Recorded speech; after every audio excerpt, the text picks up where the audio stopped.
Hello, dear friends, and welcome to our weekly program. We are live broadcasting from Northern California, Divine Light Spiritist Center, Visaya Spiritual Healing Center. And we focus in our study on the Gospel according to Spiritism, but we focus on a specific part of the Gospel, and it is the Spirit's teachings. Every chapter has almost every chapter in the gospel also provides us with the input from spirits on high. First, usually Allan Kardec starts off a chapter with some quotations from the gospels. Then he brings his own interpretation and focus points, and then he allows the spirits to come through and help us out further. And today we're finding ourselves in chapter 19. Chapter 19 is entitled Faith Moves Mountains. So let us focus on faith today, dear friends.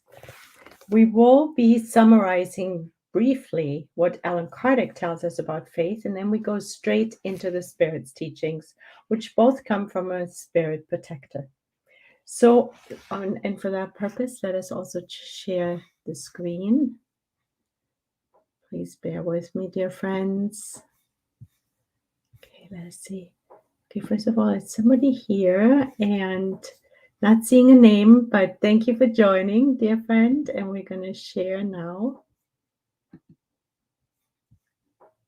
Okay, here we go. All right. Okay.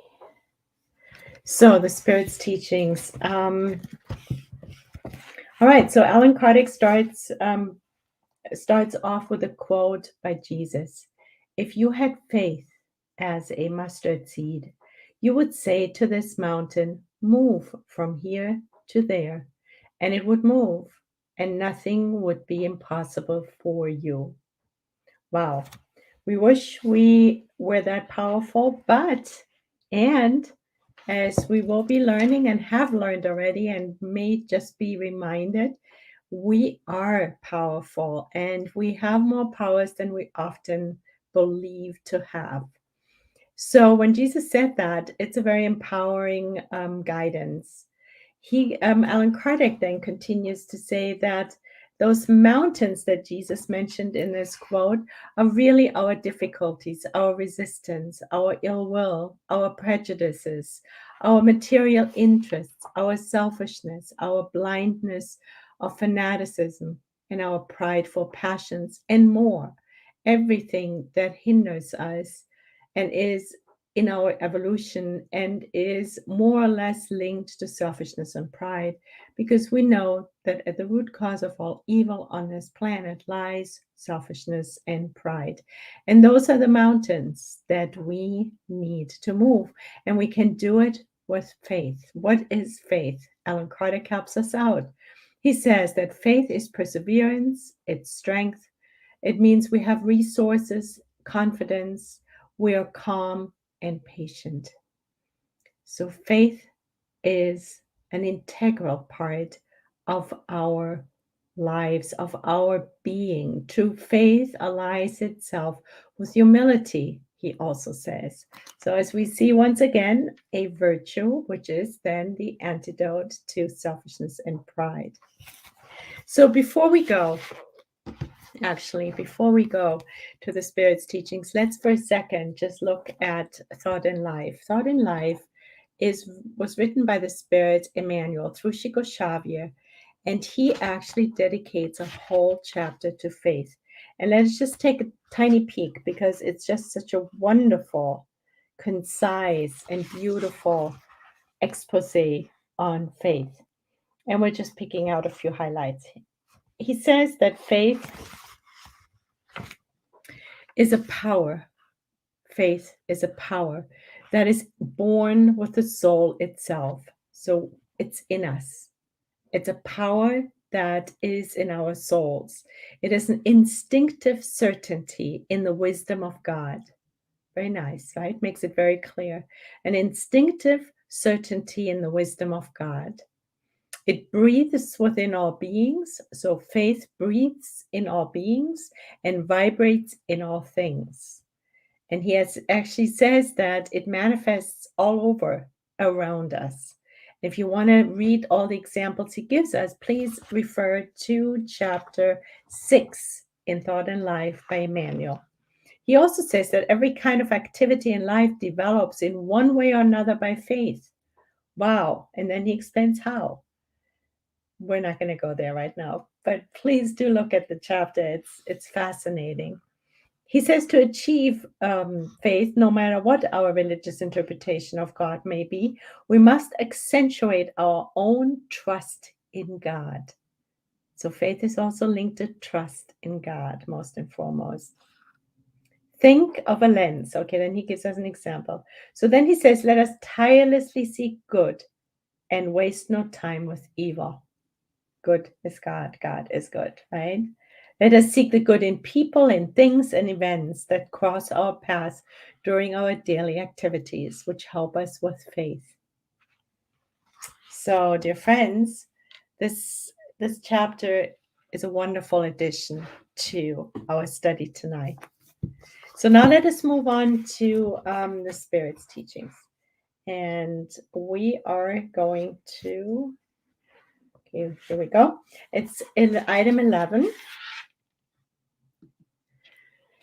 And it's by Joseph, A Protective Spirit. And we're using this edition of the Gospel.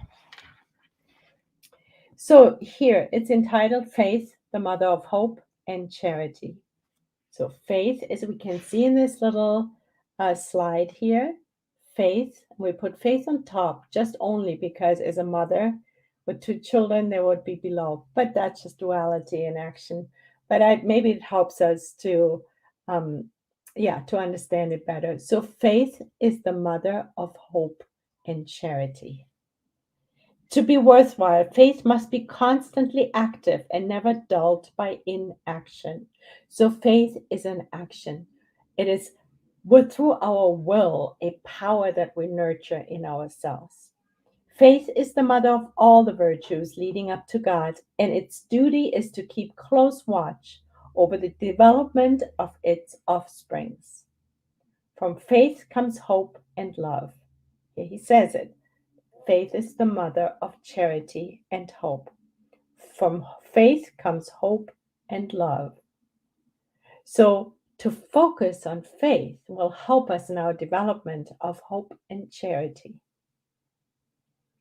Virtues, all these are virtues that together with faith form an inseparable trinity.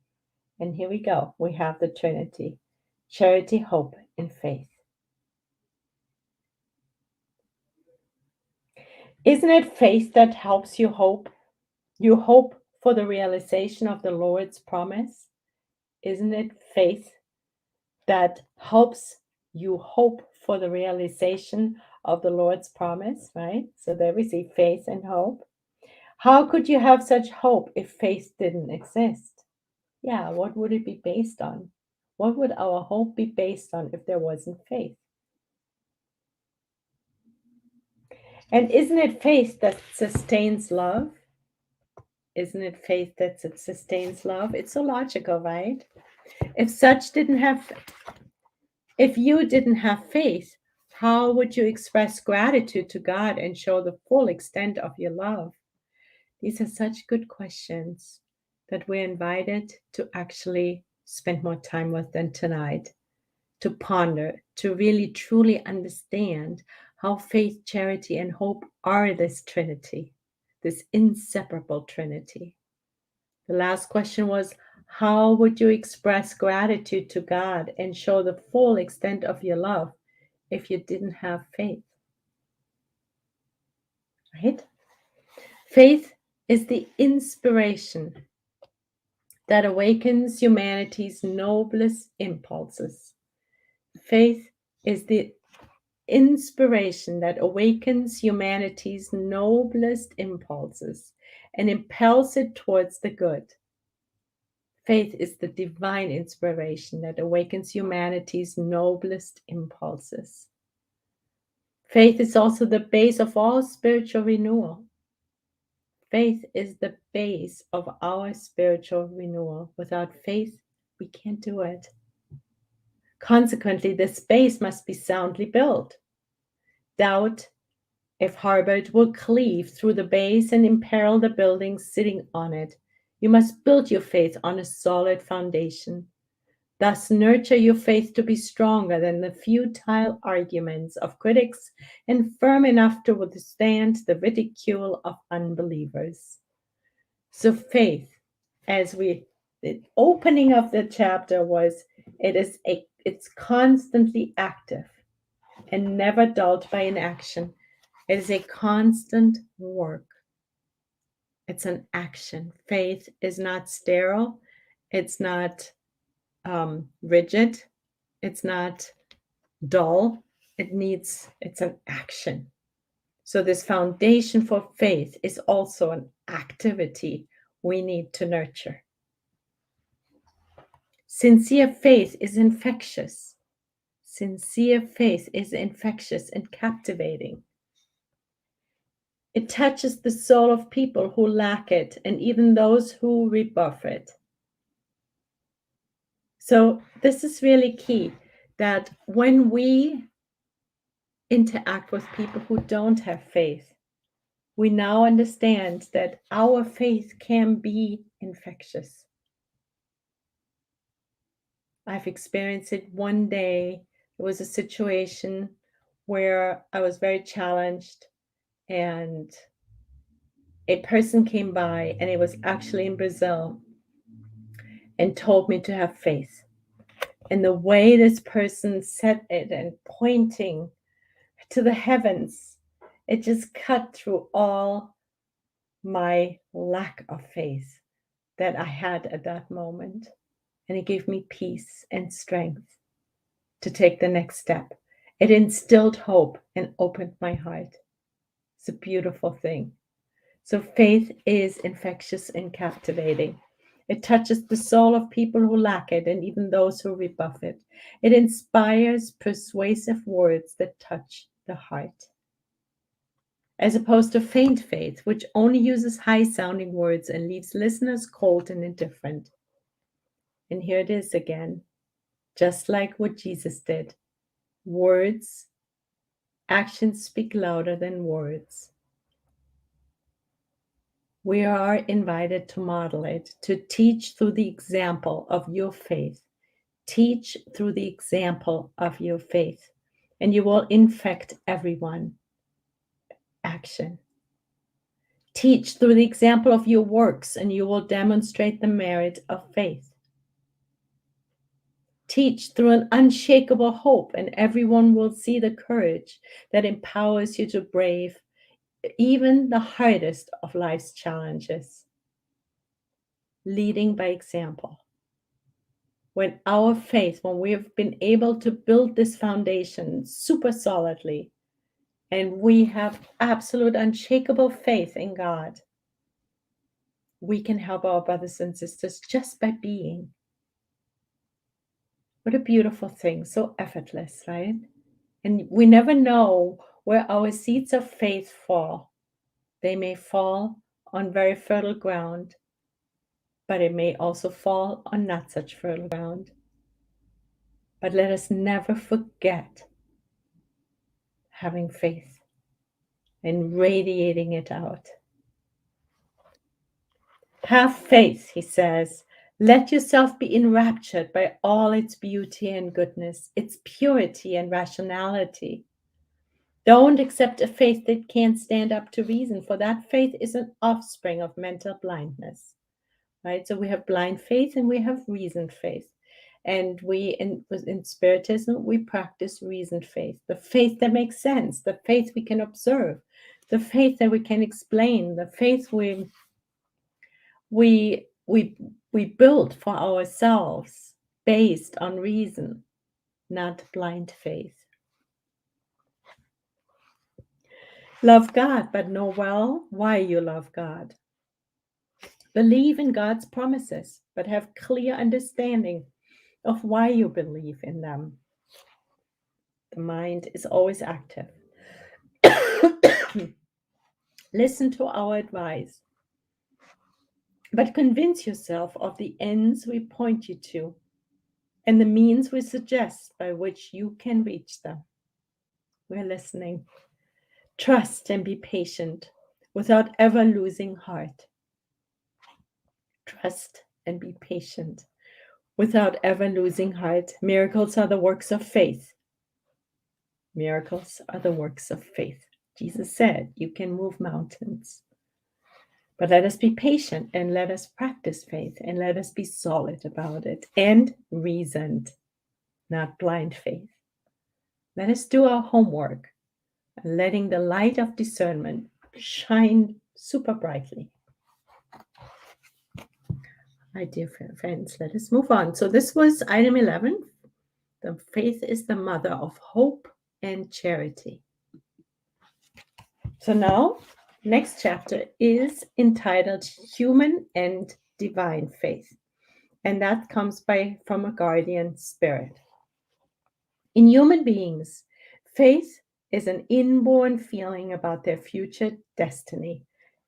Just like Emmanuel told us, it is inborn, it's innate. It's an innate sentiment in human beings. It's the intuitive realization that they have in themselves enormous abilities, though in a latent state, which they're expected to make blossom and grow through the action of their will. So faith is the will to desire and the conviction that the desire will be fulfilled. Faith is innate to us, and yet it is an action. Until the present time, faith has only been understood in its religious sense, because Christ extolled it as a powerful lever and because he has been seen only as the head of a religion. But Christ, who performed material miracles, showed human beings through these miracles that they could do if they had what they could do if they had faith. That is to say, the will to desire and the conviction that this desire will be fulfilled. And that is at the core of faith. We know it's innate. We know it's an action. We know we need to practice it. We know we need to be solid with it. But what is it? It is the will to desire and the conviction that the desire will be fulfilled. It is strong, focused.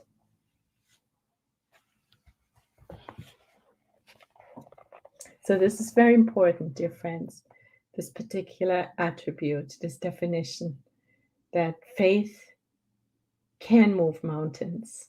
And the so-called miracles, we know that there were miracles, but they are at our disposal as well. Jesus told us. And if we want to understand the miracles, the so-called miracles, and what is behind them, because thanks to Allan Kardec and Spiritism, the spiritual science, they can all be explained. And we had a whole study session, I believe it was on Kardec Radio, just about that, the miracles in Genesis. And if you like to look them up yourself, they're right in Genesis by Allan Kardec. Didn't the apostles also perform miracles by following Jesus's example? And what were these miracles except the natural effects of causes that weren't understood in those days? There it is. That can be explained in great part now and totally understood through studying the principles of the Spiritist doctrine in physical magnetism. So this guardian spirit is reminding us that these miracles are very much attainable to us if we understand the mechanism behind it. Because there were actually not miracles. There were natural effects of causes. But back then, they weren't understood. We know the law of cause and effect, right? There's a cause and there's an effect. The miracles, the effects that were called miracles, had causes behind it.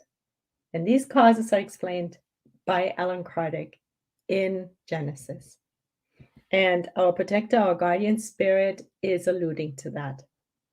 And he's actually putting a translator's note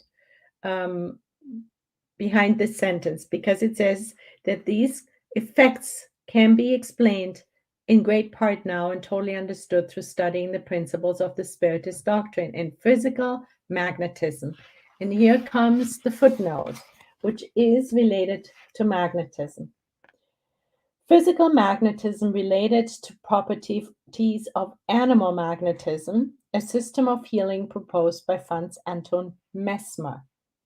According to Mesmer, we are immersed in a fluid that is universal and continuous, through which celestial bodies, the earth, and animated bodies mutually influence each other. So Mesmer was saying essentially that we are immersed in a fluid that we're swimming in. We're all influencing each other through this fluid. And we're made out of this fluid to boot. The influence manifests life itself in the human body through properties analogous to those of the magnet, and can be communicated, changed, destroyed, and reinforced. And here it is. That is the explanation of the cause. So, to go over this again, this influence manifests itself in the human body through properties analogous to those of the magnet, and can be communicated, changed, destroyed, and reinforced. Modern physics helps us understand this fundamental idea through the concept of fields of energy. Accordingly, living forms constituted of atoms, cells, organs, and bodies would be a complex system of hierarchical fields. If one conceives an ill person as being in less than an optimal energy state, so if one person is sick, then a transfer of energy from a person with a surplus could help accomplish healing, because we're affecting each other through this fluid and our will of what our intentions are. So this is the explanation of magnetism. This is how healings happen. This is how the so-called miracles happened that Jesus performed. Mesmer's concept of a universal fluid is analogous to the Spiritist doctrine's cosmic principle discussed in the Spirit's book, question 27. This is the essence of the concept of physical magnetism espoused by Allan Kardec. So the cosmic principle, the universal cosmic fluid, is discussed in question 27. Now let us go. We're going kind of down the rabbit hole, but it's short enough, so we took that little detour. So question 27 in the Spirit's book is, so are there two general elements of the universe, matter and spirit? So are there two general elements in the universe, matter and spirit? Here's the answer. Yes, and above them is God, the creator of all things. These three, God, spirit, and matter, are the essence of all that exists, the universal Trinity. We should also add here the cosmic principle, and that is this fluid, which is an intermediary between spirit and matter, as you know it. So the cosmic principle, this fluid that is an integral part of magnetism, is the transmitter of energy from spirit to matter. We have it in our own bodies in the form of the perispirit. But the Trinity, how does he call it? The cosmic, universal Trinity is God, spirit, and matter. And the intermediary is the cosmic principle, through which matter can be and is being manipulated. We do it all day long. Our spirit works this body via the perispirit. So I hope this is clear. Feel free to post questions or comments if you like. I can't see them at this moment, but we can look at them later. All right, so back to our faith. Now, faith is either human or divine. So, of course, faith, which is an activity and action, now we understand better how the will, through our will, faith is being expressed. It's magnetic. Magnetics, the word magnetism, right? And with the faith, we have an influence through the cosmic principle on our outside world and on our own self. So faith is the mother of love. We said it earlier, of mother of hope and love, or in charity. So this is all what we express, and therewith we change via the cosmic principle, i.e. magnetism. We have an impact.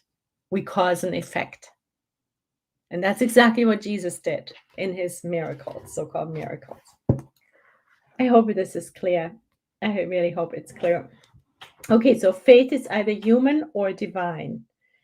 Now, why would that be? Well, it's very easy, right? Because when it is divine, then we find satisfaction of heavenly and future aspirations. The divine faith depends on whether okay, so let's back up. He says, faith is either human or divine, depending on whether human beings use their talents to satisfy their earthly needs or their heavenly and future aspirations. So again, where do we send energy into, which then manipulates through the cosmic with the cosmic principle matter or everything around us. So where do we put our intention? A talented person who throws him or herself into realizing a great undertaking will succeed if sustained by a strong faith. Right? That's the emanation that goes through the cosmic principle and manipulates, causes an effect. Is it either materialistic or is it divine? Faith gives that inner conviction, a powerful certainty that he or she is bound to reach the end visualized. The good man or woman who believes in a heavenly future and wants to fill life with beautiful and noble actions draws on faith for the necessary power to do so, and through faith accomplishes miracles of love, devotion, and self-denial. So first we have talented people who are focusing with strong faith on their undertaking in the material world. And they may attain it. They visualize the end that they want to reach. So this would be more the human faith. Now, the divine faith is the good man or woman who believes in a heavenly future and wants to fill life with the beautiful and noble actions, drawing on faith for the necessary power to do so through love, devotion, and self-denial. Finally, faith is a powerful instrument to help us correct any negative impulses of the soul. And now we understand what the mechanism of faith is. It's a magnetic action. It's magnetic. It goes through a manipulation of the cosmic principle via the cosmic principle of certain outside events, either in the realm of the divine or material. Physical magnetism. Let's see. No, sorry. Okay, this is the last one. Physical magnetism is one of the greatest proofs of the power of faith when put into action. It is through faith that it cures and produces the unique physical healing that in other times was called a miracle. So we have the human or divine faith, and then he mentions another aspect, that's the physical magnetism. That is when we use faith and a desire to do the good in healing. And many of us have experienced it and partaken in this before. We know the power of it, or we've been on the receiving end. But now we see it. We have faith, and that's often why spiritual healing is called faith healing. Now we understand it better, how faith plays into that, right? It's that conviction that, and the faith in God, the power to change a physical condition in this case. So let's read that again. Physical magnetism is one of the greatest proofs of the power of faith when put into action. It is through faith that it cures and produces the unique physical healing that in other times was called a miracle. It's physical magnetism. And the Spirit says, I repeat, faith is both human and divine. If all souls could be convinced of the force they have within, and if they genuinely want to place their will at the service of this force, they too could produce these so-called miracles, which are nothing more than the development of human gifts. This is the ultimate of empowerment for us. This can, if we truly make that our own and we feel it in our most innermost fibers, this will change everything. Jesus told us, you can do all of what I'm doing and more. And Allan Kardec comes along with the help of the spirits. Allan Kardec explains to us the mechanism. And I again warmly invite you to look at Genesis, which explains the mechanism so much better than I do and have time to do right now. And if you don't like to read it, you can go to Kardec video and go through the many study sessions that we had on this. They're really quite fascinating. And they will help us understand this power, this innate power we have. And it's steeped and based in faith.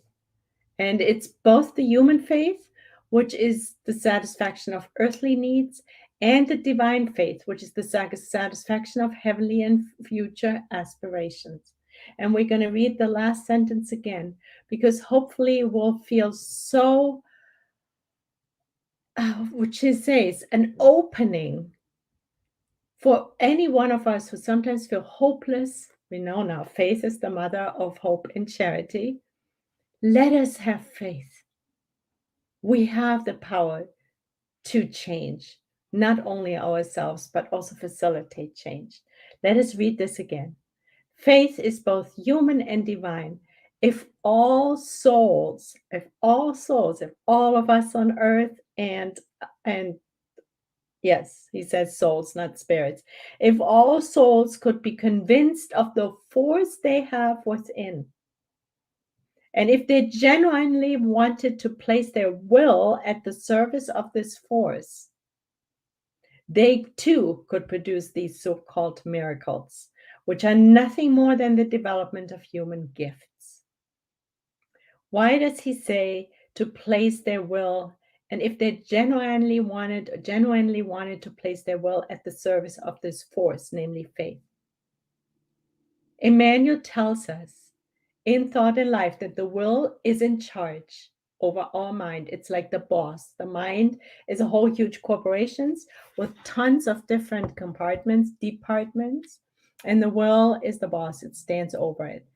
So if we want to practice this, and align ourselves with this force by having faith that it can be used in this direction, things will change, dear friends.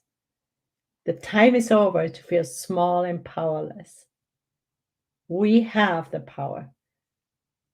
And it's our work to unlock it. And as we know, once we have unlocked it, it's infectious. It will help our brothers and sisters, who of course will have to do their own work. But we can be instrumental. Earlier, The Spirit told us that it is infectious. Faith is like a spark, it jumps over. Okay, dear friends, and influences others in a positive way. And here we are. Hi, Mark. Hi, Tony. And there's so many others, but I don't see names. Thank you so much for joining, dear friends. And you're invited to look at this chapter in its entirety. It's a beautiful one. And now we know how important faith is for us today more than ever. God bless you, dear friends, and thank you for joining. And so, God willing, we'll see you again next week, same time, same place. And it's the workers of the last hour. Take care. And thank you.